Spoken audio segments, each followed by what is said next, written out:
E a oscilação de internet aí tá... Já fui iniciar a gravação aqui. Agora sim. Você está gravando? É.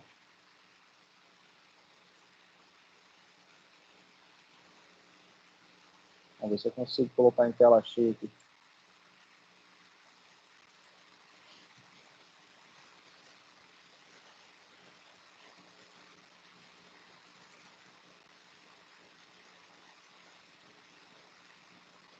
É para ser aqui.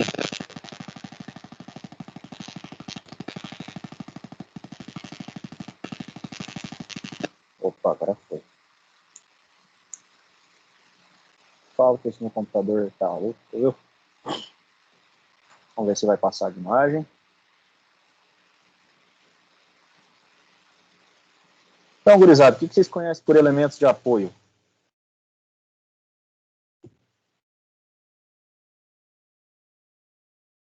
Então, elementos de apoio, então, são alguns acessórios aí que ajudam no funcionamento das máquinas. Por exemplo, para uma máquina ter um movimento, para ter um deslizamento, né, de um eixo, ou um movimento de um braço, ou um movimento de um barramento, alguma coisa, um movimento de qualquer parte móvel da máquina, precisa ter um guia, um deslocamento sobre alguma coisa.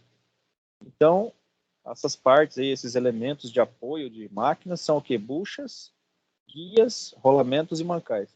Quando a gente fala guias, podem ser aí guias redondas, circulares, né, eixos, ou podem ser guias lineares, né? Existem algumas máquinas aí que utilizam-se de guias lineares. Centros de usinagem, na maioria das vezes, utilizam-se de guias lineares com patins. A gente vai ver daqui a pouco alguma imagem sobre as guias. Então, alguns tipos de buchas aí. Existem vários tipos de buchas, né? Vários tipos de materiais, tratamentos. Tem buchas, então, de aço, tem buchas de bronze, latão, tem bucha de material mais mole, mais maleável, tem buchas aí de material mais duro, mais tratado, temperado. Então, vai definir como que se define. Se define para que tipo de trabalho que você vai estar utilizando esse material, né? Então, se é, por exemplo, uma placa de uma injetora, por exemplo, assim dizendo, uma abraçagem, que tem várias articulações, você pode estar utilizando aí uma bucha temperada, tratada, com espessura maior. Quando é um eixo que desliza, girante, você pode estar utilizando aí um outro tipo de bucha, né? Alguém já viu aí uma bucha de bronze grafitada, não? Essas bolinhas pretas aí são grafite. Alguém já usou grafite para passar no vidro do carro lá, quando o vidro tá travando? Estão me ouvindo? Já, professor. Então, tem algumas situações ali em que o vidro está travando, né? Está meio pesado. Você vai lá e compra o grafite em pó e passa lá nos canaletos lá do vidro, né? Normalmente no Fusca, né? Eu já tive um Fusca. Vocês já tiveram Fusca? Não? Essas buchas, professor, a gente usa lá no frigorífico, nas máquinas de tirar aquela pele da moela. Como é muita água na máquina, ela não, mesmo lubrificando, ela não dá conta. Daí usa essas buchas para poder. Então, É o mesmo modelo de bucha. Umas é preta, outras é azul, mas é o mesmo significado. essas buchas aí. Então, justamente para ajudar na lubrificação, né? Exatamente. Daí é muita água nessas máquinas da moela, do coração. Daí utiliza bastante dessas buchas aí, bastante mesmo.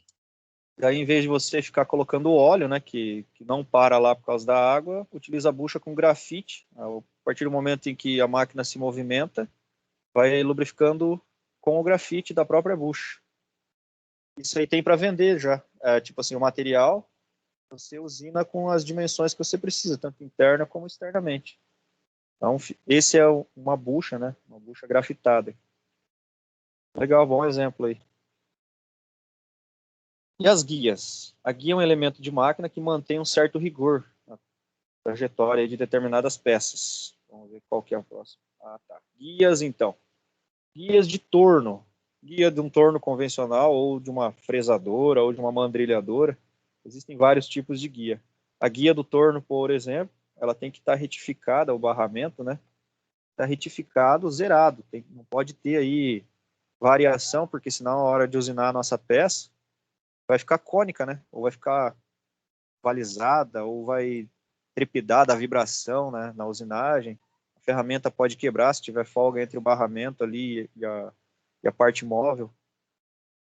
O que acontece? Com o tempo, o pessoal vai trabalhando, usinando, e vai caindo cavaco em cima dessas guias. Aí, o que alguns fazem? Tem uns que utilizam um pincelzinho, vão lá com o pincelzinho, limpam, tiram o cavaco, que é o correto, né? Tira o cavaco com o pincel ou raspam, né, com algum material que é mais macio do que o próprio barramento. Já tem os inteligentes, os espertão, que vão lá e metem ar, né? O ar comprimido com a pistolinha.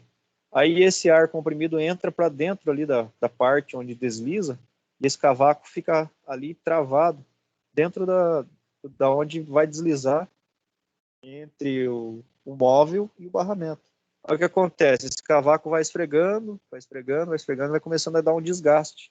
Começa a riscar, a lubrificação já não fica mais boa e começa a dar folga. Então, em vez do pessoal pegar e fazer uma limpeza certa, eles batem o ar, esse cavaco entra para dentro ali das engrenagens, debaixo do barramento, ali onde tem o deslizamento, e acontece aí um desgaste excessivo. Aí a vida útil da máquina diminui bastante. Aí o que eles fazem? Fazem retrofit, né? Mandam fazer uma retífica nesses barramentos. Algumas empresas especializadas aí trabalham só com esse tipo de situação, né? Fazer retífica de barramento aí de máquinas operatrizes. Alguém já viu um torno ali, né, no Senai, né? Viram que tem ali os barramentos e tem uma concavidade ali no meio para cair o cavaco, alguma coisa assim. Então, aqui no meio, né, onde tem a forma, tem um alívio, né, que é para deslizar algum equipamento em cima, e tem um alívio ali para passar algum motor, alguma coisa, bancal, um eixo, um fuso, por dentro desse barramento. Então aqui é um exemplo de algumas formas que existem de barramento. Tem o barramento com rabo de andorinha, então a gente tem a guia por fora, né? Tem o barramento aí via plana, então é plano, né? Tem o torno revólver que utiliza esse aqui e tem alguns outros equipamentos. Eu vou mostrar uma imagem de uma mandrilhadora daqui a pouco para a gente ver. Um exemplo desse tipo de barramento plano. Tem a via prismática dupla, então são em ângulos iguais, né, dos dois lados, formando um prisma dos dois lados. Via em forma de telhado, via em dupla V. Essa dupla V eu vi lá na empresa numa retífica plana. Então aqui dentro dessas duas formas de V desliza um eixo com um V positivo, né, justamente dentro desse canal. Então ele apoia os dois lados, então são 4 faces aí de contato. Vias prismáticas planas e vias planas em V, via de mesa. Então aqui, se vocês derem um zoom, nessa parte de baixo, vocês vão ver que tem o raspador ali e também tem o barramento, então o barramento plano bem ali. Então se vocês derem um zoom aí na imagem de vocês vão ver ali um mandrilhador, uma mandrilhadora, né? Aqui no meio então fica um fuso de esferas. Essa máquina aqui ela desliza tanto para a esquerda quanto para a direita no eixo. Essa parte aqui de trás se desloca para cima e para baixo, então vocês podem ver ali que tem uma forma retangular. Aquela forma retangular é um barramento plano, então ela abraça esse barramento tanto lá para movimentar o eixo Y, quanto para movimentar aqui o eixo X e o eixo Z, deslocando em cima desses barramentos. Os barramentos são lubrificados com óleo, é um óleo DT28 aí, 68, né? DTE 26 VG68 no caso. Aqui são alguns exemplos, né, de uma mesa. Então aqui a gente tem um exemplo aqui de uns canais de lubrificação. Então tem essa película verde aqui que a gente já vai ver o nome dela dos dois lados. E aqui dentro passa um fuso de esferas e fixado aqui. Então tem o deslocamento dessa mesa. Alguém já ouviu falar em Tursity? Essa aí eu nunca ouvi falar na vida não, professor. Então, Tursity é um elemento que eles utilizam para fazer ajustes em máquinas que já estão um tanto quanto velhas. Então, o que acontece? Como existe muito desgaste, tem algumas que já vêm de fábrica com essa Tursity, tem algumas que você pode estar fazendo a manutenção e colando É como se fosse uma espécie de plástico, mas é um plástico bem resistente, né? Você compra ele em rolos, né? Podem ver aí o rolo de Tursite. Ele normalmente vem verde, mas pode variar de cor, né? Pode ter outras cores. Então você cola ele na máquina e depois você faz o ajuste. Esse ajuste aí, vocês olharem aí o barramento, né, na parte de baixo gastado e a Tursite já colada no barramento. Essa cor azulada em cima é uma cor azulada de uma pasta de ajuste. Essa pasta de ajuste aí é como se fosse um creme que você passa com um pincel no equipamento. Então, Essa manta é do tipo o quê? Que material que ela é? é como se fosse um plástico mais resistente, emborrachado. Um nylon? Tipo um Um nylon? nylon, ele é bem, bem resistente, sabe, ao atrito. Então você compra ele em rolos, né? E corta do tamanho que você quer e cola com a cola de sapateiro, uma cola de junta, né? Passa a cola e cola ele na posição, uma cola específica aí para bem resistente, para não sair dali. Essas marcas que vocês estão vendo azulada aqui, parecendo, dizer assim, uma rugosidade, então é o ajuste ali que o cara está fazendo do barramento em relação à peça que vai deslizar ali em cima. Normalmente não se desliza Tursite com Tursite, se desliza aço, né, na Tursite. E se você deslizar um contra o outro e os dois forem iguais, vai dar rugosidade, vai dar, digamos assim, um atrito. Então pode enrustir tudo. Normalmente, então, o que acontece é eles colarem essa Tursite na parte onde é fixa e a parte que é móvel é de aço e desliza por cima. Então esse aqui é um trabalho de rasqueteamento. Já ouviram falar em rasqueteamento?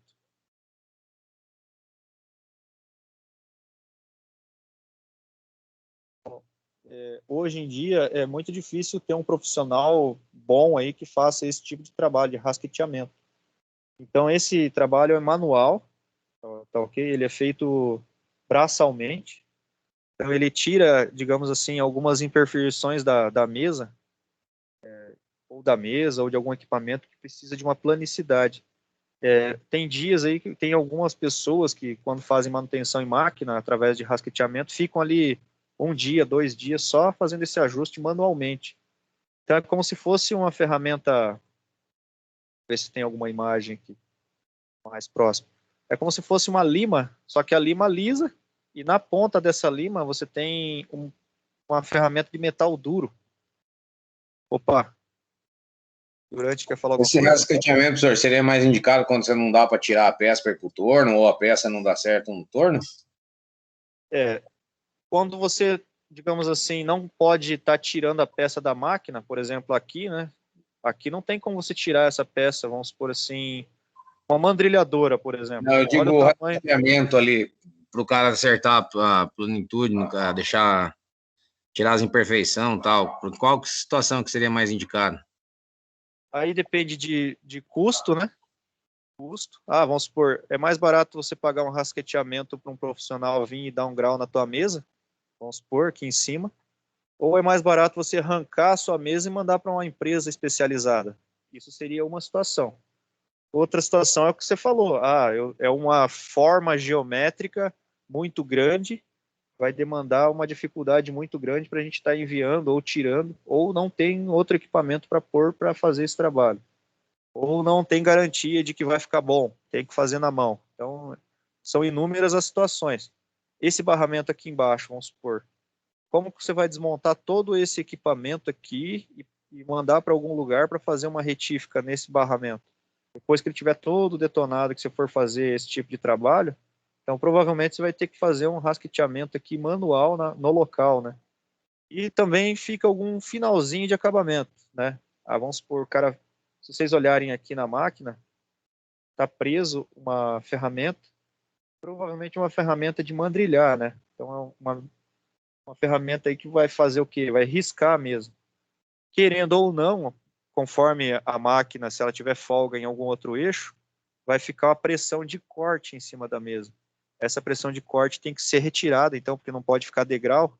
esse degrau é tirado através do rasqueteamento, que é como se fosse uma usinagem manual, né? Através desse metal duro que fica na ponta dessa ferramenta.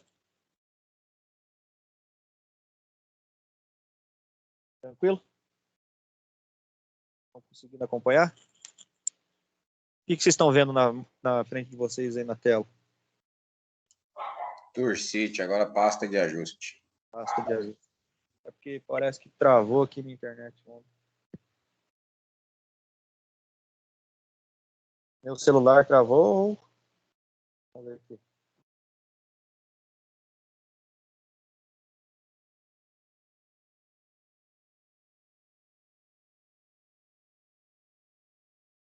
Estou acompanhando pelo celular e parece que travou aqui. Guias lineares. Estão vendo guias lineares aí na tela? Sim. Celular, vamos...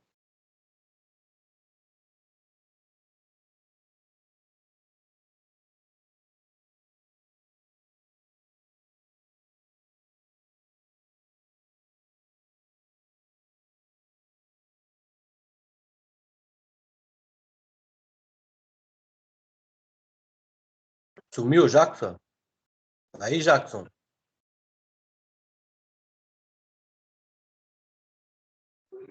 Não tá tendo som mais, Jackson. Quem tá te ouvindo?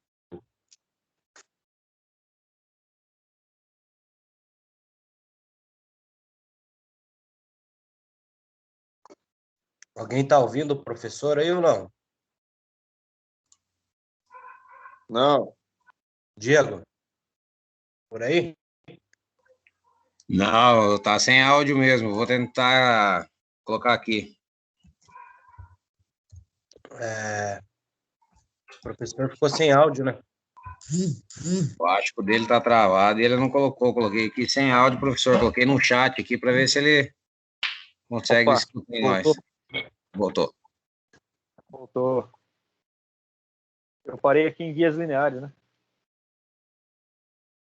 A gente falou de pasta de ajuste. E agora as guias lineares. Bom, Pasta essas de ajuste você não falou, professor. Ah, tá. Então vamos voltar aqui. Essa pasta de ajuste serve para quê? Vamos explicar para vocês. Tá vendo essa cor azulada que fica aqui em cima da Tursite? Essa cor azulada aí é a pasta de ajuste. Essa pasta de ajuste é passada com um pincel. Aí, o que normalmente eles fazem? Na mesa, quando é uma mesa assim, plana, eles têm uma espécie de esquadro, e esse esquadro ele é feito de uma pedra, não é graminho, é mármore. O mármore ele não dilata, né? E ele retificado, ele fica zeradinho. Então eles pegam esse mármore, passam a pasta no mármore e depois eles deslocam esse mármore aqui em cima dessa mesa, fazendo com que a tinta do mármore pinte os pontos que estão mais altos. Aí essa parte que está mais alta, o rasqueteador, né? Ele vai lá e usina com a rasquete. Então o rasqueteador ele vai fazer o quê? Ele vai passar essa pedra com a tinta numa mesa. Essa mesa, se ela tiver ondulações, ela vai pintar onde for mais alto. Aí o rasqueteador vai pegar essa ferramenta e vai lá e vai tirar com a ferramenta até ficar planinho. Então aí a gente tem azul, tem vermelho, já vi verde também. Então daí depende aí de qual cor que vocês optarem por comprar, né? Normalmente vem vermelho, azul, verde, amarelo. É uma pastinha como se fosse o tamanho de uma pasta de dente, um pouquinho maior. Aí passa a pasta no pincel e pinta lá. Guias lineares, então, são mais utilizadas aí para máquinas operatrizes, né? Ou para quando você vai desenvolver um equipamento e precisa de um deslizamento linear de precisão. Então, existem empresas específicas que vendem esse tipo de conjunto. Se você precisa lá de uns 3 metros de guia linear, você vai lá e compra, então, um barramento com 3 metros de guia linear e o patins, né? Então, você compra o conjunto de patins especificamente para o tamanho da guia. Essa guia aqui tem larguras de 25, tem larguras maiores, menores. Então, vai depender da carga que você vai estar utilizando, peso. você compra a guia para o tamanho que você precisa. Não são tão duráveis quanto o barramento, né? Por exemplo, existem centros de usinagem que utilizam barramentos, igual a gente viu agora há pouco, plano, né? E existem centros de usinagem que utilizam este tipo de deslocamento linear, através de guias lineares, patins e fuso de esfera. E existem máquinas que têm o banco fixo, né? Então, tem vários tipos de equipamento. Esses daqui são duram menos tempo do que os barramentos. Indo para frente, então, lá dentro desses patins, como se fossem vários rolamentos, né? Várias esferas de rolamento. Essas esferas, então, vão se deslocando ali dentro e vão fazendo a guia ali. Rolamento linear. Então, quando você precisa desenvolver um equipamento aí que você precisa de uma precisão, você compra aí um rolamento linear nas dimensões que você precisa, do eixo e do furo. Existem vários fabricantes também, assim como rolamentos, né? SKF, NSK. Existem vários fornecedores aí de rolamento linear, de esfera, de guia linear. Então, existem vários fabricantes. Então, você vê lá, eu preciso de que um eixo, né, deslize dentro de uma bucha. Mas essa bucha ela não pode ser de bronze, essa bucha também não pode ser de aço, então vamos comprar uma bucha rolamentada, né? Uma bucha linear, um rolamento linear, um rolamento interno. Então a medida aqui dentro ela é zerada, né? Então tem toda aí uma medida H7, que é opcional aí para você comprar. E é tudo com um padrão, né? Como se fosse então um rolamento. Se for comprar um rolamento, é tudo padronizado. Esses canais que tem aqui por fora para você colocar um anel elástico, né? Você pode estar utilizando uma placa, fazer um alojamento na placa para essa bucha, com a medida 32, né? Zerada. E aí tem os 42. No catálogo você consegue ter todas essas dimensões aqui para você estar fazendo o alojamento aí dessa bucha linear. Mancal de deslizamento. Mancal de deslizamento, como a gente conversou agora há pouco, né, Diego? Você falou que tem muita água lá. Sim. E essa água aí, ela lava o lubrificante, né, que é o óleo. Então, existem algumas situações em que são piores ainda. Então, ao invés de você estar utilizando um rolamento ou uma bucha, alguma coisa assim, você utiliza um mancal de deslizamento. Então, você tem uma certa folga entre o eixo que vai deslizar e esse diâmetro interno, e essa bucha de bronze, de latão ali amarelada dentro, ela é de um material mais macio do que o eixo que vai deslizar ali dentro. Vamos imaginar aí, então, tanque em que tem uma rosca, e essa rosca tem que tirar o material, né, digamos assim, de baixo para cima, uma rosca sem fim. Essa rosca tem que girar, e é como se fosse uma hélice, né, um helicoidal grande, né, vamos imaginar uns 30 centímetros de diâmetro, dentro de um tubo. Então, dentro do tubo, essa rosca vai girar e vai levar o material de baixo para cima. Só que lá da onde está saindo esse material está submerso, esse material está dentro d'água. E lá dentro da água tem que ter um mancal. Então não tem como você colocar um mancal lá com um rolamento. Não importa qual o rolamento que você vai pôr, a carga vai estar toda em cima desse rolamento. Se for um rolamento de rolo, um rolamento, digamos assim, o UFC, aqueles rolamentos com rolo cônico de contato angular, querendo ou não, vai ser muita carga, não vai aguentar o peso e não vai aguentar a água. Ainda mais se essa água for suja, né? Então você imagina aí um material poluente, né, que seria uma água suja, e você precisa que um eixo deslize e gire esse fuso, né, essa rosca. Então seria mais simples, então você está colocando um mancal, e esse mancal tem um material que é deslizante e que você não precisa ter uma precisão aí tão exata, você pode ter uma certa folga e vai aguentar mais do que um rolamento. Então seria uma das opções aí para você estar substituindo um rolamento nesse caso, né? Caso em que a água estaria suja, poluída, o material estaria sujo e teria que ser transportado de baixo para cima, sendo retirado de dentro dessa água. Alguém quer falar alguma coisa aí? Fica à vontade. Ou, como a gente conversou agora há pouco, algum lugar onde tenha muita umidade, muita água forte e que retire toda a lubrificação, né?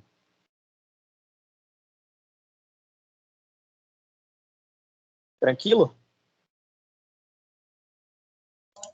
De buenas.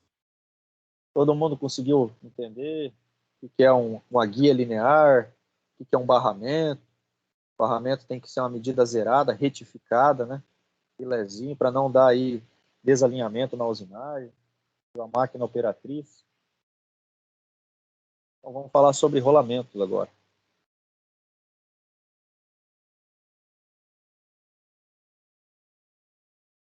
Se abrir, a gente conversa.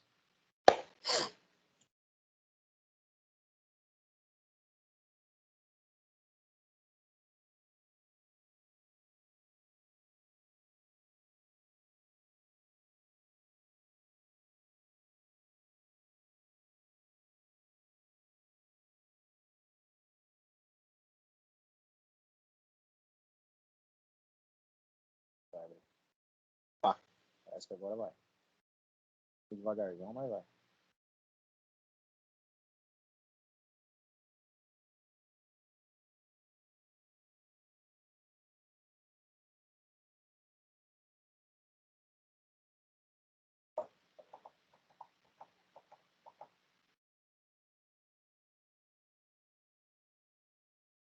Estou tentando pôr em tela cheia aqui, tá meio que apanhando. Eu vou passar para outra máquina. Peraí.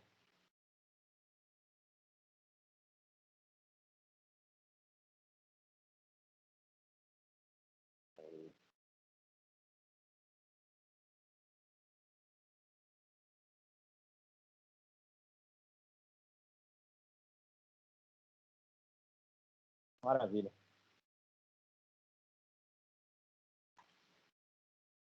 Agora vai.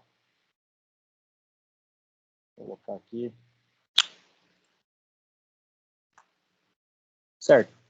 Então, rolamento. Imagina que você queira, então, fazer o deslocamento de alguma coisa aí, um material, uma pedra, um bruto, alguma coisa pesada. Você queira fazer esse deslocamento desse material aí, né? Transportando ele de alguma forma, vamos supor, né? Então, o que acontece? Quando você não tem aí um deslizamento filé, você exige muita força, muita energia para fazer esse deslocamento. E a ideia é você fazer pouca força, né? Para que fazer tanta força? Então a ideia nasceu lá para o nosso amigo, já vamos ver o nome dele aqui, Leonardo da Vinci. Então quando você quer transportar alguma coisa para outro lugar, você vai ter que fazer o deslocamento. Esse deslocamento, ele vai gerar um atrito. E a ideia de fazer o rolamento nasceu para eliminar esse atrito. Então esse atrito vai fazer o quê? Querendo ou não, existe uma superfície, né? E essa superfície, quando esfrega uma na outra, gera esse atrito. Então, quanto mais pesado for, né, mais difícil vai ser aí o deslocamento. Então, você tem um atrito, e esse atrito vai dificultar, vai se opor a esse deslocamento que você quer fazer. Então, você tem uma estática, né, um atrito, forçando com que essa peça, ou essa coisa, ou esse bloco fique parado. Então, a ideia de deslocar é fazer com que ele se torne alguma coisa deslizante. Então, uma esfera, por exemplo, ou uma roda, é mais fácil de se deslocar, né, de se transportar, porque ela gira. Então, a ideia aí do rolamento foi nascendo dessa concepção, da necessidade de você ter um deslocamento, ou transporte, ou transmissão de movimento. Um exemplo de atrito, então, é algum peso sobre uma superfície e essa superfície ser tracionada. Então, a gente tem aí um exemplo de alguém puxando alguma coisa com o peso em cima. Seria aí um atrito deslizante. Então, aqui, por exemplo, nós temos um tipo de atrito, né, o atrito deslizante, e aqui a gente tem dois tipos de atrito. Então, a gente tem o atrito rolante, que é o atrito da roda em relação ao chão, e tem o deslizante, que é entre a roda e o eixo, que a roda está acoplada. Então, aqui nós temos dois tipos de atrito, né, o rolante e o deslizante. Então, vamos supor que você queira aí transportar uma carga de 1.000 quilos. Se você não tiver aí um formato cilíndrico, né, que é o mais correto, mais próximo de uma roda, você vai ter muita força, você vai ter um desgaste maior. Quando você tem aí um esforço rolante, um atrito rolante, você exige menos força. Então você vai fazer um transporte aí mais fácil, né? Vai forçar menos e vai facilitar o transporte. Então você vai ter menor força aplicada e menor energia gasta. As pirâmides do Egito lá, todo mundo fica se perguntando, mas como é que os caras transportavam aqueles blocos? Então eles iam colocando aí, ó, rolo de madeira um do lado do outro, fazendo o transporte aí desses rolos de madeira. Aí vocês perguntam, tá, mas como que eles faziam para subir, né, a inclinação? Existia então uma rua, né? Uma rua, e ela tinha uma inclinação exata, com uma angulação de não chegava a 7 graus. Acima de 7 graus já dificultava, então, o transporte desse tipo de material. Então, eles construíram uma rua, né, ao lado da pirâmide, com terra, e eles iam transportando essas pedras uma a uma por essa rua, e essa rua tinha uma inclinação aí bem suave, para não forçar muito. Então, não importa aí o peso, né, o tamanho, se você tiver aí um deslocamento, um auxílio de algo circular que você possa estar apoiando em cima, você vai ter uma força menor para fazer esse transporte. A concepção nasceu então ali do rolamento, né? Não do transporte com formato circular. A concepção do rolamento, quem deu foi então Leonardo da Vinci, o grande estudioso, inventor, né? Inventou o helicóptero, inventou várias coisas aí. Então, um pergaminho dele aí foi descoberto, né? Um projetinho dele foi descoberto, modelo de rolamento já naquela época. Então, o ano, deixa eu ver se aparece o ano aqui para nós. O ano foi de mais ou menos uns 1.500 anos atrás. Então, tem um pergaminho ali do Leonardo da Vinci, né? Em 1780, com uma esferas aí de aproximadamente 800 milímetros de diâmetro. Então, já era utilizado aí por Leonardo da Vinci. Esse manuscrito de mais ou menos 1.500 não foi ele que escreveu, logicamente, né? Ele foi quem desenvolveu em 1780 esse rolamento. Então, quais são as composições de um rolamento? Nós temos o anel externo, nós temos o anel interno, nós temos as esferas, nós temos a gaiola e as pistas de rolagem. Então, as pistas de rolagem é esse côncavo que tem na parte interna. Esse côncavo da parte interna, então, tem o mesmo raio da esfera. Então, eles são colocados dentro do rolamento e depois das esferas colocadas dentro do rolamento, é colocada essa gaiola. Essa gaiola é colocada ali depois que as esferas já estão na posição para distribuí-las de forma simétrica ao redor das pistas de rolagem e dos anéis. As aplicações são inúmeras, né? Hoje você vê tua bicicleta aí, tem rolamento, pega uma máquina qualquer aí, tem rolamento. Dentro do cooler do computador ali tem enrolamento. Você pegar um toca-CD ali bem no meio onde o disco ficava girando naquela época, quando era toca-CD, né? Tem rolamento também. Então, o rolamento é utilizado em inúmeras situações, né? Na roda do pneu do carro lá tem que ter rolamento. Então, tudo que exige um giro vai precisar aí de rolamento. Então, como que a gente faz para selecionar esse rolamento? Vai depender da aplicação. Para que vai ser aplicado esse rolamento? Vai ser aplicado para fabricar o quê? Fabricar um carro? Vai ser para fabricar uma bicicleta? Qual que é o tipo de rolamento que você vai estar utilizando? Vai depender muito do que você vai estar utilizando e você vai estar desenvolvendo. Qual que é a carga que esse rolamento vai ter que suportar? 1 quilo? 10 quilos? 30 quilos? Qual que é a vida útil que você quer desse rolamento? Você quer que ele dure quanto tempo? Existem vários tipos de rolamento. Então, você pode pegar um rolamento aí mais simples ou um rolamento mais complexo, né? Qual que é o grau de precisão que você vai precisar para esse rolamento? Então, ali você tem que ter, então, as medidas para você ter essa escolha.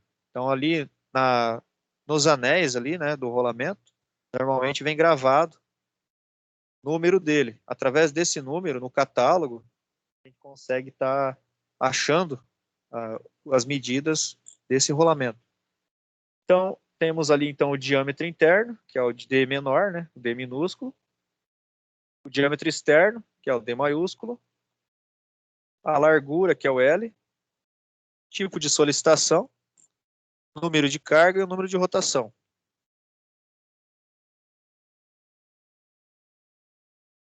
Então, aqui a gente tem um exemplo de código de rolamento, né, para a gente procurar no catálogo aqui, ó, página 151 da NSK. Eu vou minimizar aqui, vou tentar achar o catálogo da NSK. Tá todo mundo me ouvindo agora? Tudo tranquilo? Tranquilo, professor. De boa, professor. Catálogo da NSK. Quem já trocou rolamento já deve ter procurado no catálogo da NSK. Página 151.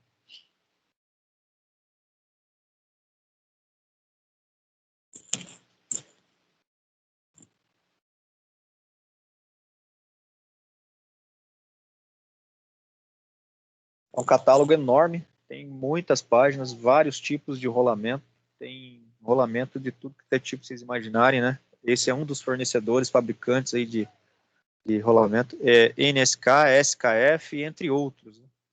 Vários fabricantes.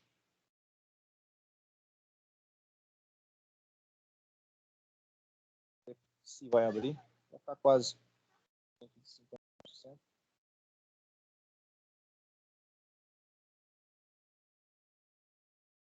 Esse catálogo não vou mandar no celular, no PDF para vocês, porque senão vai comer toda a memória do celular de vocês. O certo era eu mandar, mas mandar para vocês baixar aí, ó. Tem 557 páginas, né? Então vamos baixar aqui, ó. Tem vários tipos de rolamento, depois a gente vai falar sobre eles um pouco. Aí tem todo um histórico. Tipos de aplicações, rolamentos fixos de esfera, rolamentos de agulhas, tem vários tipos de rolamento. As famílias de rolamento. Página 151. Pronto. Vamos lá. A gente estava vendo aqui. Então, aqui é um exemplo. Então, exemplo, 6308ZZC3. Um exemplo, então, aqui, ó, desses rolamentos é o D minúsculo, que a gente viu na imagem agora há pouco, né? Então, a gente tem aqui um exemplo de rolamento. Aqui a gente tem a letra B, que é a largura, letra D maiúscula, que é o diâmetro externo, e o D minúsculo, que é o diâmetro interno. Então, a gente sempre vai pegar a primeira informação aqui, que é o eixo. Qual que é o eixo? O meu eixo tem 20 milímetros. 20 milímetros. Opa, então o meu eixo é 20 milímetros. Qual que é o diâmetro externo do rolamento que você vai trocar lá? O diâmetro externo é 32?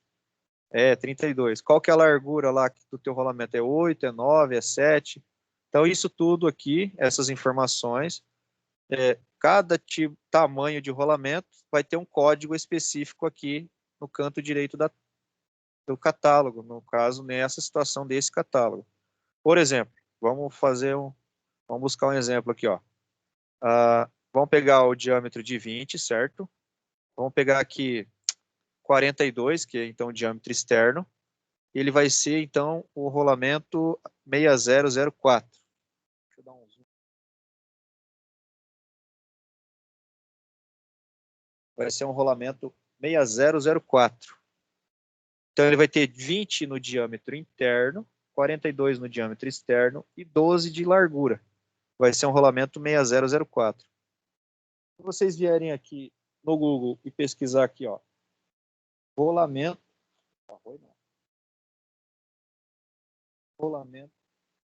6004, ele vai abrir uma opção aqui direto também, se vocês quiserem fazer o download, ó. Vocês clicam no 6004 e ele vai abrir, quem faz projeto ou quiser ter a medida já direto do rolamento, ele já vai abrir um catálogo para download. Você pode estar baixando o 2D ou o 3D dele. Aí vai depender da sua utilização. Esse catálogo aqui já é da SKF, tá vendo? Nós estávamos na NSK, né? NSK, e já vim para a SKF, ó, 6004. Vamos ver as dimensões, ó. As dimensões têm que ser as mesmas. Isso aqui é padronizado, né? ISO, né? É standard, então tem que ser padronizado, né? internacionalmente. ISO, a International Standard Organization. Então, essa organização de padronização internacional garante que o rolamento que você comprar aqui no Brasil, 6004, e comprar na China, ou na Itália, ou na França, ou nos Estados Unidos, vão ter as mesmas dimensões, com as mesmas tolerâncias. Então, aqui, por exemplo, o D é 20, o D maiúsculo é 42, e a letra B, que é a largura, é 12. Então, aqui você tem todas as medidas exatas que você precisa, e você ainda consegue fazer o download desse arquivo. Ó. Você consegue fazer o download de CAD, as especificações técnicas, aonde comprar, tabela de dados.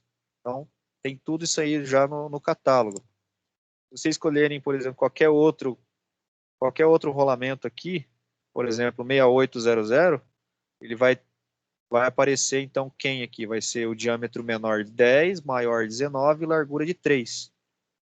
Beleza? Tranquilo até aí? Então, tá bom. Então, aqui a gente vai ver agora os tipos de rolamento, depois a gente fala sobre essas outras informações que tem mais para frente do código.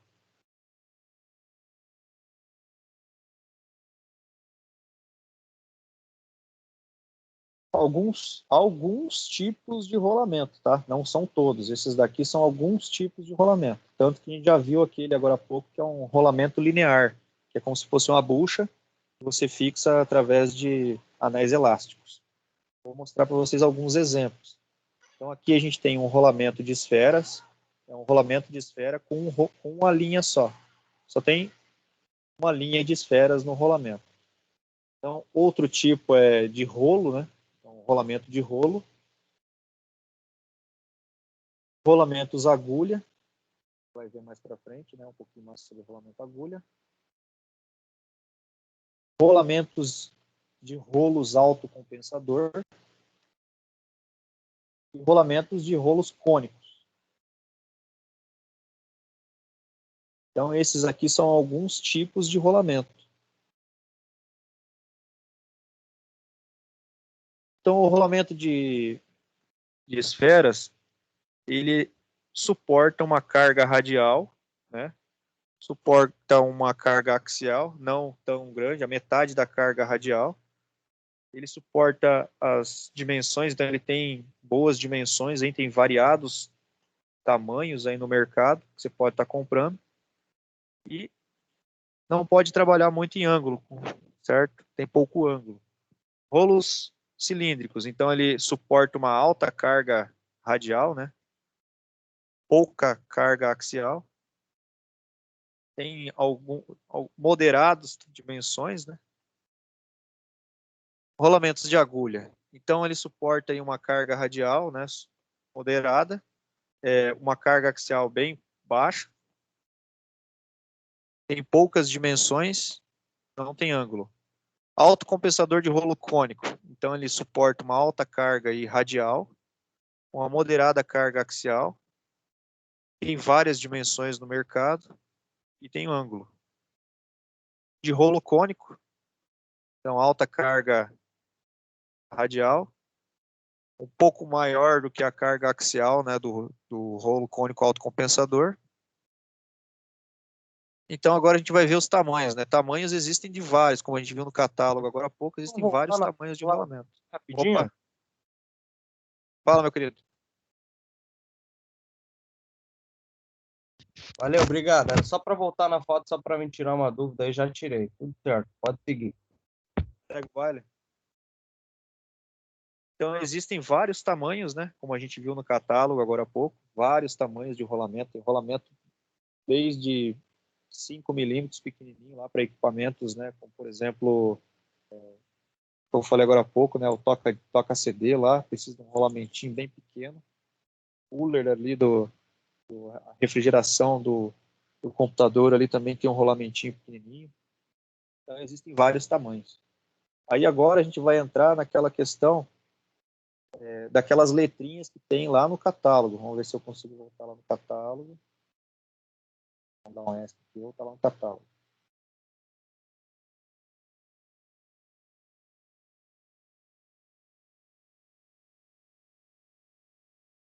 A NSK. Então, aqui a gente tem as letrinhas depois do número. Por exemplo, eu quero 16800, certo? E tem umas letrinhas que ficam depois do catálogo aqui. Ó. Essas letrinhas indicam qual que é o tipo de vedação que esse rolamento tem. Então, por exemplo, a gente tem lá o rolamento de esferas normal, aberto, né? Aquele simples, você encontra aí na maior parte das vezes, e você tem o blindado. O blindado, ele vem com um sufixo depois, né? Depois do número lá, ele vem com a letra. Se você pedir só com uma letra Z, significa que ele vai vir só com um lado blindado, o outro lado não vai vir blindado. Se você pedir com os dois lados com a letra Z, né, tem que ser ZZ. Então você pode ter um lado só blindado, ou você pode ter os dois lados blindados. Qual que é a diferença de você ter um lado blindado e o outro não? Às vezes, você pode ter um equipamento em que ele tenha muita poeira, muita sujeira, muita fagulha, talvez lixadeira, em um lado. Mas do outro lado você tem que ter a lubrificação desse rolamento. Então você pode estar tendo um acesso a essa lubrificação pelo outro lado que não é blindado. Então você pode estar usando um rolamento com um lado só blindado e o outro aberto. E tem vedações, né? Então, vedações, a gente vai ver daqui a pouco, né? VV, por exemplo, significa outro tipo de vedação, e DDU é outro tipo de vedação.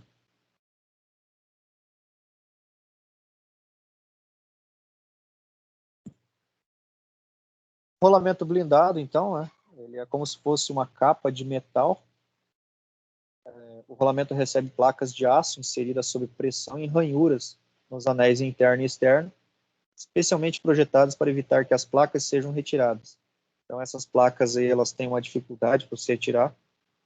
Você consegue tirar, tá? Se você forçar ali com a chave, alguma coisa assim, você consegue retirar, mas ela é feita para ficar na posição ali e não sair.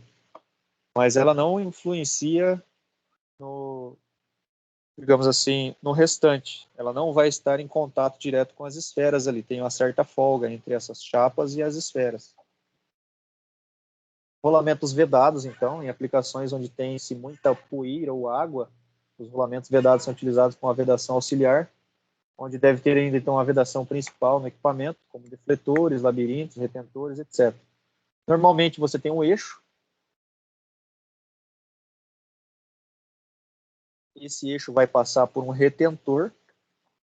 Não sei se já viram vedações, né? A gente pode estar trabalhando na segunda-feira sobre vedações. O-ring, canal de O-ring, essas coisas, né? A gente pode estar vendo na segunda-feira.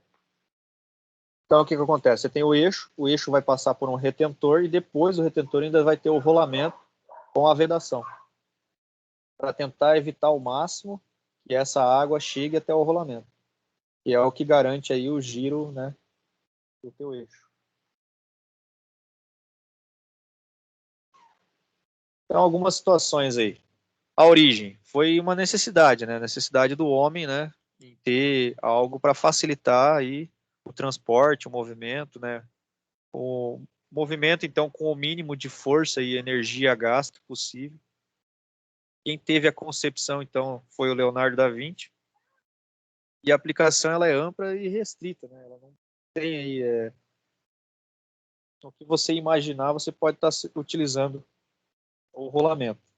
E para você fazer a seleção dele, então você tem que saber aonde você vai aplicar, qual o tipo de carga que você vai aplicar e qual o tempo de vida útil que você quer para esse rolamento. Já ouviram falar em vida útil, né? Vida útil, então, por exemplo, um rolamento, quando você compra ele, já vem nas especificações técnicas quantas horas de trabalho esse rolamento vai durar.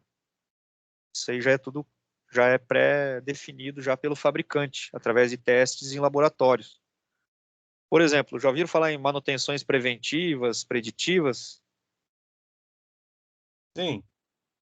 Então, a preventiva ela prevê que o rolamento vai quebrar. Então, por exemplo, você vai lá, troca o rolamento. Quantas horas essa máquina trabalha por dia?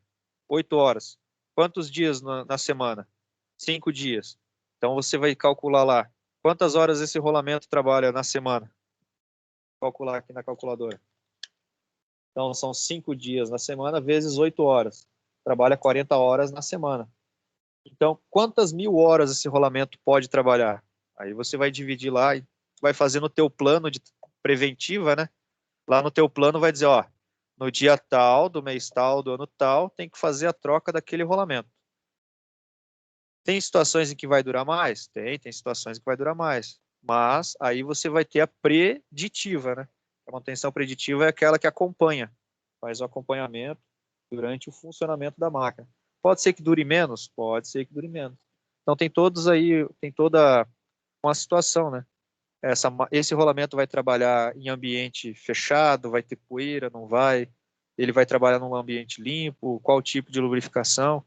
Tudo isso influencia no tempo de vida útil desse rolamento. Então, esse rolamento pode durar mais ou pode durar menos, dependendo de como for utilizado. Agora há pouco a gente estava vendo sobre cargas. Vida útil, tranquilo, né? Então, por exemplo, um rolamento tem uma vida útil de 10.000 horas. Vamos ver se a gente consegue aqui ver no catálogo se tem vida útil. Então, vamos ver especificações técnicas. Deixa eu abrir.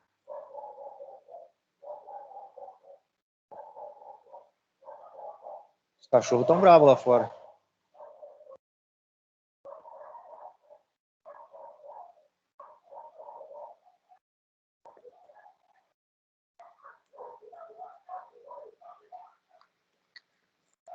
Então, aqui a gente tem um exemplo, a classificação de carga dinâmica, então, parado, 9,95 kN. Carga de fadiga, 0,212 kN. Velocidade, no máximo, 38.000 RPM. Velocidade limite, né, 24.000 RPM, para trabalhar tranquilo. Então, não sei se vai ter aqui vida útil. Acho que aqui não vai ter nessa situação. Mas, normalmente, o fabricante especifica, opa, vida útil de tantas 1.000 horas.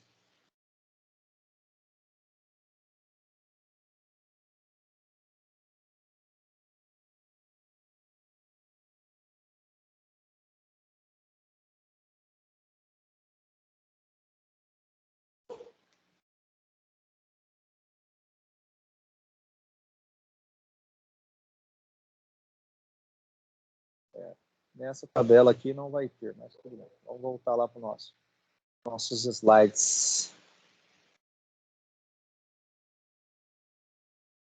Normalmente o fabricante fala quantas 1.000 horas o rolamento consegue trabalhar. A gente já viu cargas. Então, o que é uma carga radial? Estão me ouvindo, né? Então tá bom. Opa, se alguém quer falar, fica à vontade aí. O que é uma carga radial, então? Carga radial é um esforço que é feito na vertical, de cima para baixo, em relação ao rolamento. Então, um rolamento de esferas, como a gente viu nos gráficos lá atrás, né, ele aguenta uma determinada carga radial. Carga radial, então, é de cima para baixo. E aí a gente tem também a carga axial. Então, a carga axial é uma carga da esquerda para a direita ou da direita para a esquerda. Então, seria uma carga aí axial, digamos assim, transpondo ao eixo do rolamento. Então, esse rolamento aqui, ele é um rolamento que suporta mais carga radial do que carga axial, certo? Porque as esferas, né, vão estar suportando melhor a carga radial, porque elas estão mais sobrepostas ali ao redor do rolamento. Assim como essas duas cargas podem estar, então, combinadas. Então, essas cargas aí podem estar tanto em radial como axial, e pode ser um esforço, né, o vetor, pode ser um vetor aí em ângulo. Carga combinada ou mista, né? Então, você pode ter vários esforços aí, né, ou vários pesos, né, da própria máquina ou do equipamento que está sendo transportado, alguma coisa assim, do giro. Esse esforço aí pode ser um esforço de carga combinada ou mista. Rolamento fixo de uma carreira de esferas. Suporta cargas radiais e pequenas cargas axiais. É apropriado para rotações mais elevadas. Então, ele suporta até um pouco de carga axial, mas ele foi desenvolvido mesmo para carga radial, que é aquela a vertical, né? Que é exatamente a 90 graus em relação ao centro do eixo. Rolamento autocompensador de esferas. Rolamento de 2 carreiras de esferas com pista esférica no anel externo, que oferece uma propriedade de ajustagem de regulagem no ângulo, ou seja, compensa algum desalinhamento ou flexões do eixo. Vamos imaginar então que você tenha um eixo e você tenha as 2 pontas dele, um em cada rolamento.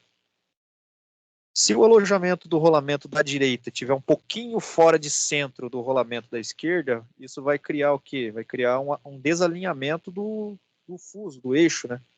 Então, se vocês olharem bem aqui, ó, na parte estática, né, que é a parte externa do anel externo, tem um raio.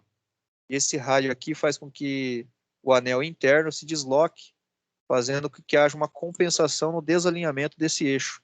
Então, você consegue fazer uma leve inclinação aqui no eixo interno, mantendo, né, a parte externa do alojamento, no alojamento paralelo. Então, você pode ter um leve desalinhamento aqui do anel interno em relação ao externo. Rolamento autocompensador de uma carreira de rolo. Então, tem um raio, né, suave aqui fora também. E ele é de rolo, então ele suporta mais uma carga radial também. Construção em que exige uma grande capacidade de suportar carga radial e a compensação de falhas de alinhamento. A mesma situação do que a gente viu agora há pouco, né, um rolamento de 2 esferas, né? Então, aqui a gente tem, então, cruzada, né? A gente tem uma esfera do lado esquerdo e uma esfera do lado direito. E aqui a gente tem só uma linha de rolo cônico. Assim como a gente tem também rolo autocompensador com dupla carreira de rolos cônicos. Então ele também se compensa aqui no desalinhamento desse eixo. Rolamento de rolo cilíndrico, né? Para cargas radiais elevadas em seus componentes, são separáveis, o que facilita a montagem e a desmontagem. Então você consegue tirar o anel interno, né? Consegue tirar os rolos, consegue tirar um de dentro do outro. Esse aqui é um rolamento cônico, né, de contato angular ali, então ele, além de cargas radiais, o rolamento de rolo cônico também suporta cargas axiais em um sentido só, somente no sentido em que tem a parte que digamos assim, fica para fora. Vamos ver lá no catálogo se a gente consegue visualizar alguma coisa mais parecida. Vamos colocar aqui. Era isso que eu queria.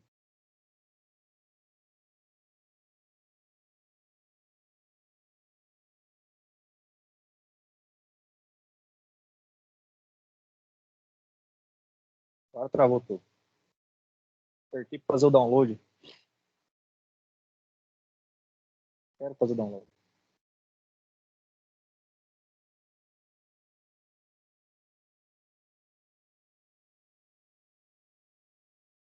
Cancela, cancela.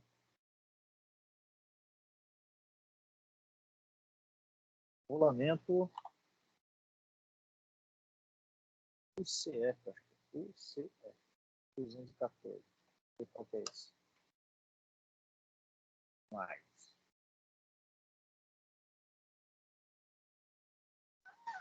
E não é esse. Se a gente consegue aqui um rolamento.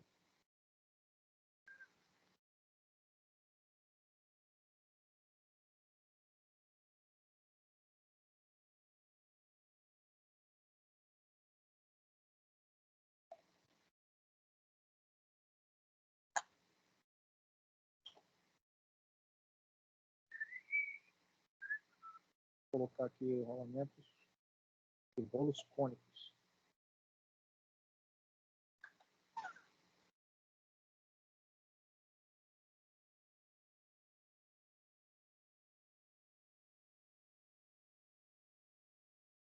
Esse é o cara. Rolamento de rolo cônico.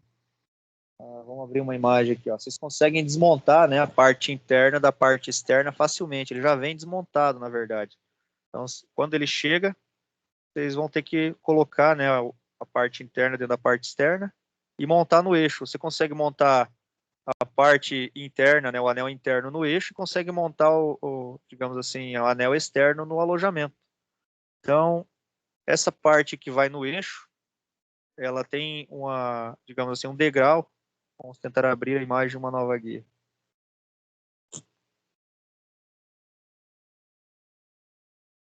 Tem um degrau, né, ali.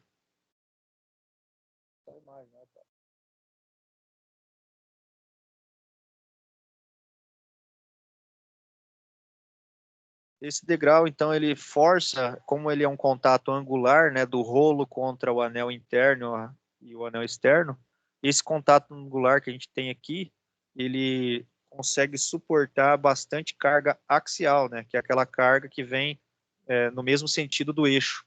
Então, esse aqui seria para colocar, vamos supor que você tenha uma rosca, voltando aí a falar de rosca, né, uma rosca transportadora. E essa rosca transportadora trabalha exatamente a 90 graus em relação a de cima para baixo, né, ou de baixo para cima. Então você vai ter todo o peso aí da tua rosca, né, peso do eixo central da rosca, o peso do filete da rosca, né. Quando eu falo rosca transportadora, é aquela rosca de 30 centímetros de diâmetro dentro de um tubo para transportar o material. Então ela fica girando, né, o material cai ali dentro e ela gira transportando o material para cima. Então você tem uma enorme força no mesmo sentido do rolamento. O rolamento que vai ficar lá embaixo, no pé, né, dessa rosca, não vai poder ser um rolamento de esferas. Então o rolamento de esferas ele não foi desenvolvido para esse tipo de contato de esforço. Então o rolamento de contato angular, de rolos cônicos, né, de contato angular, ele é mais indicado porque ele consegue absorver toda a força, né, no anel e jogar para os rolos, e esses rolos então recebem toda a carga e jogam para o anel externo. Então, para forças axiais, né, no caso, no mesmo sentido do eixo, esse daqui seria bem indicado aí para esse tipo de trabalho.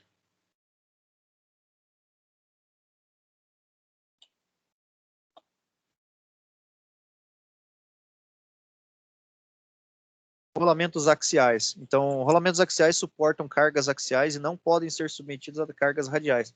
Exatamente o oposto do que a gente acabou de ver, né? Então, o rolamento desse aqui, ele tem que receber, então, uma força axial, né? Oposto não, é a mesma coisa, né? Falei oposto, mas é a mesma coisa. Ele não é de rolo, né?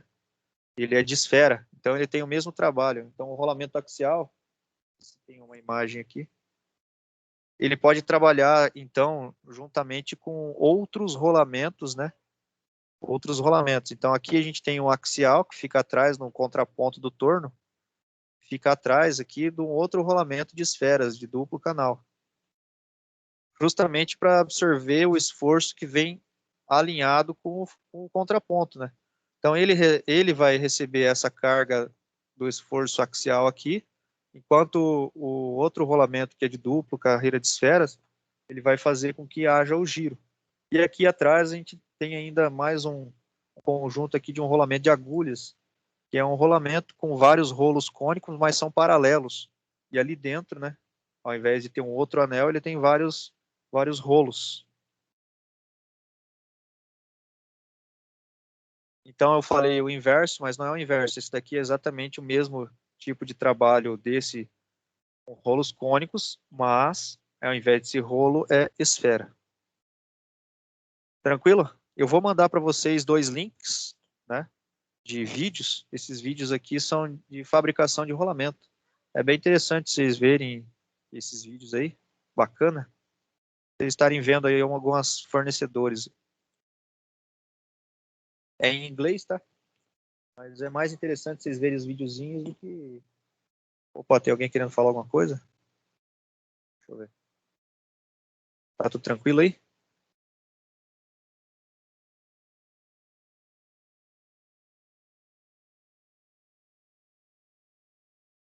Tudo beleza? Podemos dar continuidade? Tranquilo, professor. Não sei se alguém quis falar alguma coisa. Foi aquela hora que caiu o sinal. Deixa eu minimizar aqui e voltar aqui. Então vamos abrir esta aqui. Então aqui, para a gente finalizar, a gente vai ver alguns defeitos aí de rolamentos. Então o que a gente viu até agora?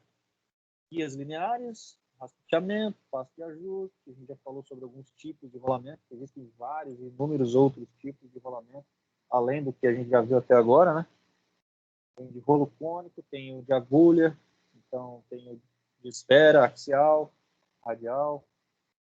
E aquela questão da vida útil, lembra a questão da vida útil? Então, conforme o tempo vai passando e ele vai entrando em atrito ali, o tempo vai fazendo com que ele fique desgastado, o trabalho dele fique desgastado, então começa a acontecer desgaste aí nas pistas, né? Na superfície da pista, aí o descascamento da superfície da pista acontece quando acontece aí da vida útil dele expirar. Aí ele começa a roncar. Tem muitos técnicos em eletromecânica que eles têm lá um mancal, né? Um mancalzão grande, e é muito difícil de você ter acesso para ver como que está esse enrolamento lá dentro. Então eles colocam uma chave de fenda no mancal e colocam a chave de fenda no ouvido, assim, tem uns mecânicos que fazem isso, né, para ver se a válvula está batendo. Então eles conseguem aumentar o som, né, levando o som pela chave de fenda para dentro do ouvido, para ver se o rolamento está roncando. Não sei se já usou essa tática, Durante. Diego. Direto, senhor. Direto, Reclamou né? que o motor tá desarmando demais, ou tá muito quente, é uma das primeiras coisas. Uma chave canhão, encosta ali no abafador, Posta o já abafador, cagueta. já vê se tem ronco. Se estiver roncando, essas pistas aí já está na hora de trocar. Aí esse é de praxe, esse é direto e funciona. Se não trocar, ele vai trincar, vai romper e vai travar. Aí já era. É 2 palitos para queimar o motor também. Causas, então. Excesso de carga, o manejo inadequado, fadiga normal da vida, né? Então, cansou de trabalhar, ficou fadigado, começou a entrar em colapso. Montagem inadequada, então se a montagem ficou um pouco de atravessada, vai forçar mais um lado que o outro. Precisão incorreta no eixo ou alojamento. Vamos lá, precisão incorreta. Precisa de uma medida exata. Tem que ter 2 centésimos de folga. Se você deixar apertado, você vai fazer com que haja um atrito maior do que o necessário entre a esfera e a pista. Se o teu eixo está com um diâmetro superior ao que é necessário, digamos, se é 20, e o teu eixo está com 20,05, ele também vai forçar o anel interno para as paredes, né, do rolamento, ali, fazendo com que a esfera trabalhe com excesso de carga. Então, precisão incorreta seria mais ou menos isso, né, uma medida errada conforme o catálogo, ou a necessidade aí do alojamento. Folga insuficiente, então você tem que ter uma folguinha ali, né, 2 centésimos no alojamento da parte externa do rolamento, talvez 3 centésimos, depende do diâmetro, né, você tem essa folga. A folga também no eixo, também tem que ter uma folga, 1 centésimo e meio, 2, dependendo do diâmetro do eixo.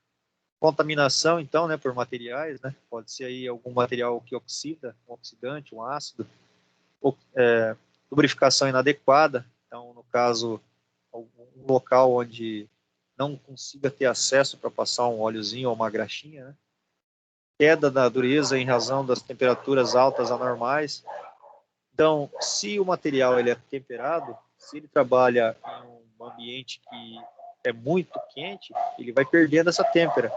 Ele vai perdendo essa têmpera, vai perdendo o tratamento, né, térmico que ele teve para fazer a dureza dele, e ele começa a descascar. Algumas soluções, então.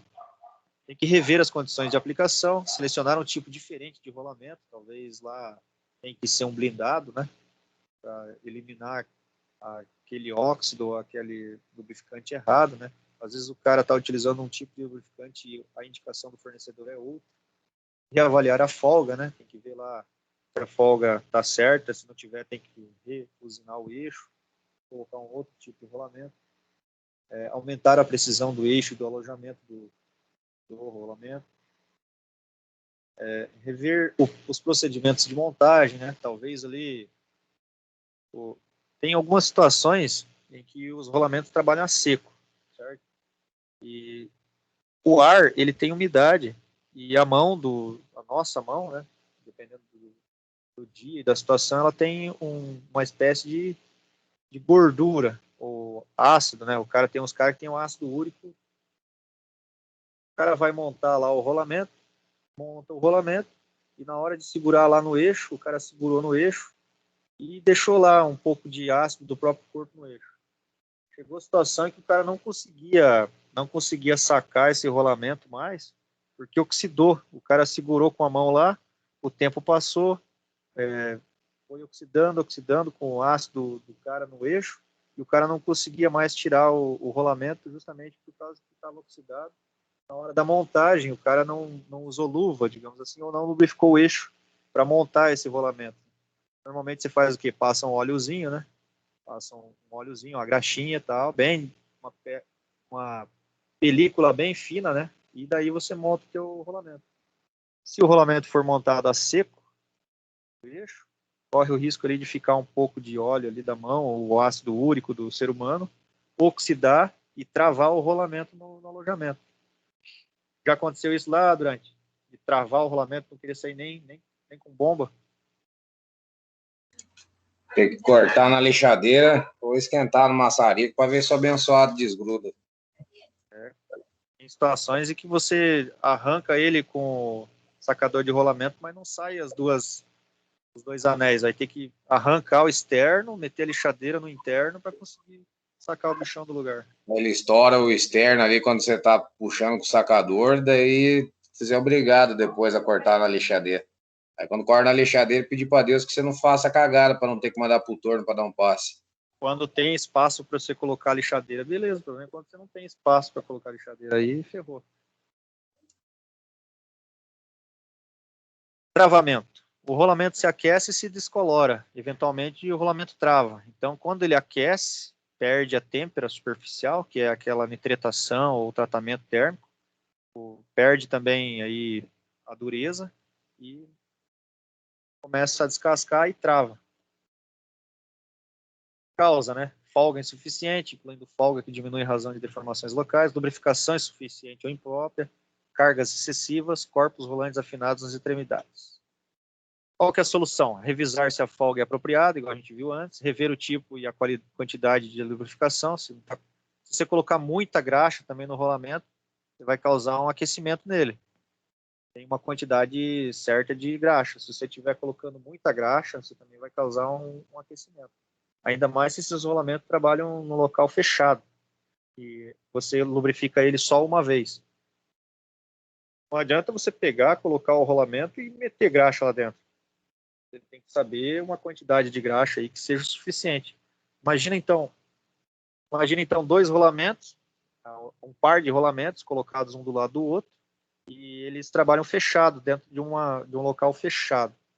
E eles não são com vedação, eles são com graxa. Aí o técnico vai lá, enche de graxa nos dois rolamentos, encosta um no outro, coloca mais graxa, tampa e coloca para rodar. Esse excesso de graxa vai criar um atrito, e esse atrito vai causar aquecimento, e dependendo da quantidade de RPM que esses rolamentos girarem, vai acabar fazendo com que aqueça outras partes da máquina. Então, até na lubrificação, existe uma quantidade certa de graxa que pode ser utilizada nesses rolamentos.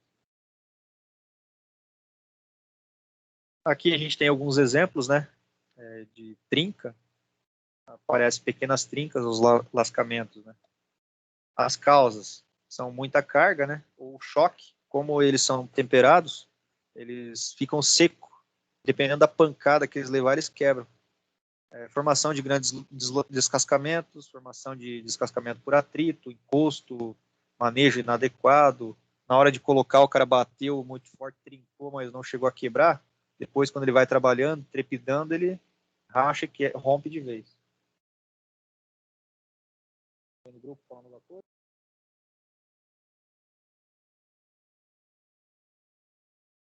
As soluções, então, é rever as condições de aplicação, selecionar a interferência adequada e rever os materiais. Quando fala em interferência, é o ajuste, tá?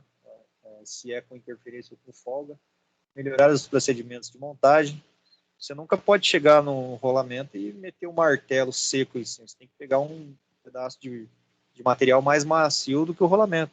Se você bater com um material mais duro ou com a mesma dureza, você vai acabar quebrando ou trincando parte dessa parte do rolamento.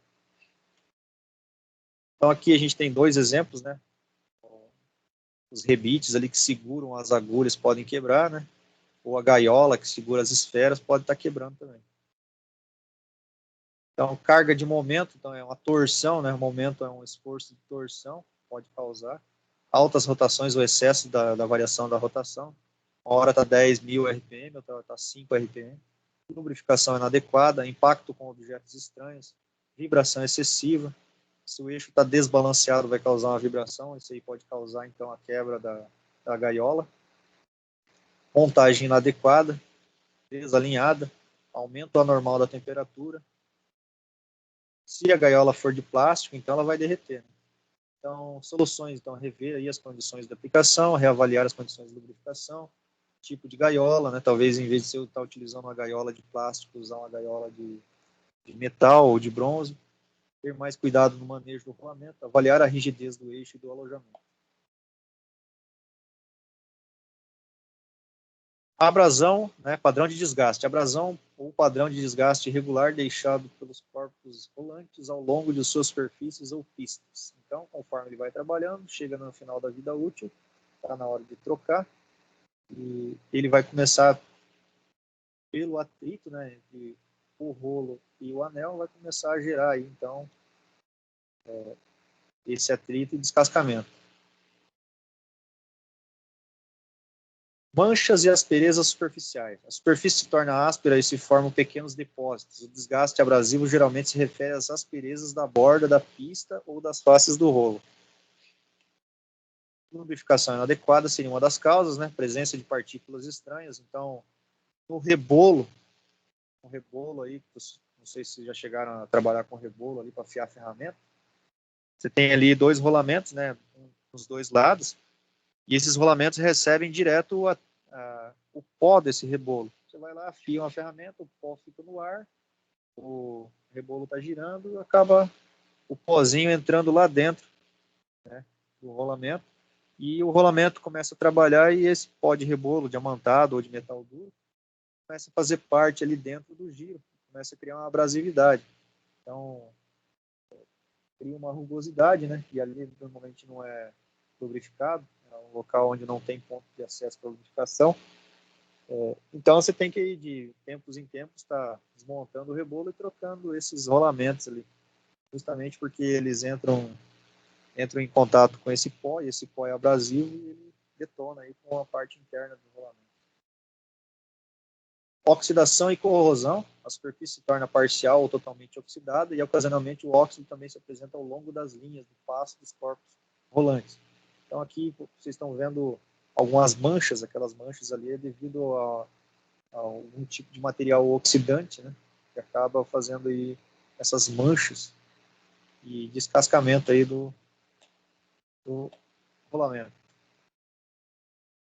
Corrosão por atrito. Existem 2 tipos de desgaste, por raspagem corrosiva, né, que eu falei agora há pouco. No primeiro, forma-se um pó de óxido sobre as superfícies de contato. No segundo, formam-se afundamentos na pista, ao longo do passo dos corpos rolantes. Então, ali vocês podem ver que tem vários sulcos, pequenos sulcos ali ao redor, seriam pelo atrito aí com esse material. Desgaste, né? As superfícies se desgastam, produzindo uma deformação dimensional. O desgaste vem frequentemente acompanhado por uma rugosidade e riscos. Então, causa a presença de partículas estranhas no lubrificante, né? Às vezes o lubrificante já está com poluentes, né? Lubrificação inadequada e rolos afinados nas pontas. Reveja o tipo e método de lubrificação, melhore a performance de vedação e tome as medidas necessárias para evitar o desalinhamento.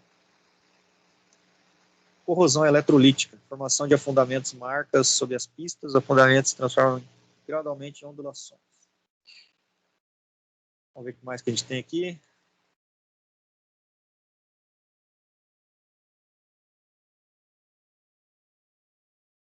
Manchas e descoloração, superfície sem brilho. As esferas, né, começam a ficar foscas, rugosas, normalmente deformadas. Elas começam a criar aí umas depressões, começam a ficar parecendo aí umas esferas mal polidas, né? Então elas começam a perder aquele brilho. Então provavelmente é a infiltração de alguma substância estranha ou a lubrificação é insuficiente. Tem que reavaliar o tipo de lubrificação e os mecanismos de vedação. Aqui é o ponto de contato de maior esforço, né, do rolo. Então o descascamento dos rolos, né, eles acontecem aí pelo ponto de agressão ali do esforço no rolo. Travou aí para vocês, ó? Vocês estão conseguindo acompanhar? Causas. Tá tranquilo, professor. Vamos ver. Acabou. Chegamos no final. Então, hoje a gente viu alguma coisa então sobre rolamentos, alguns tipos de rolamento, algumas causas de problema em rolamento. A gente viu aí o catálogo da NSK, viu que dá para fazer o download do 2D, do 3D, dá para fazer o download do catálogo. A gente viu sobre guias lineares. E eu vou pedir para vocês fazerem uma anotação no caderno aí, através de um trabalhinho que eu vou mandar para vocês. Ver se vai abrir.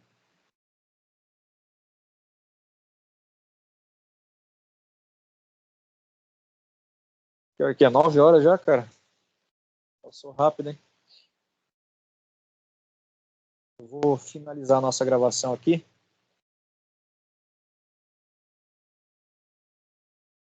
Bom, vou parar a nossa gravação aqui porque a gente já chegou ao final do que a gente ia ver. Então aí agora só vamos falar algumas coisas aqui.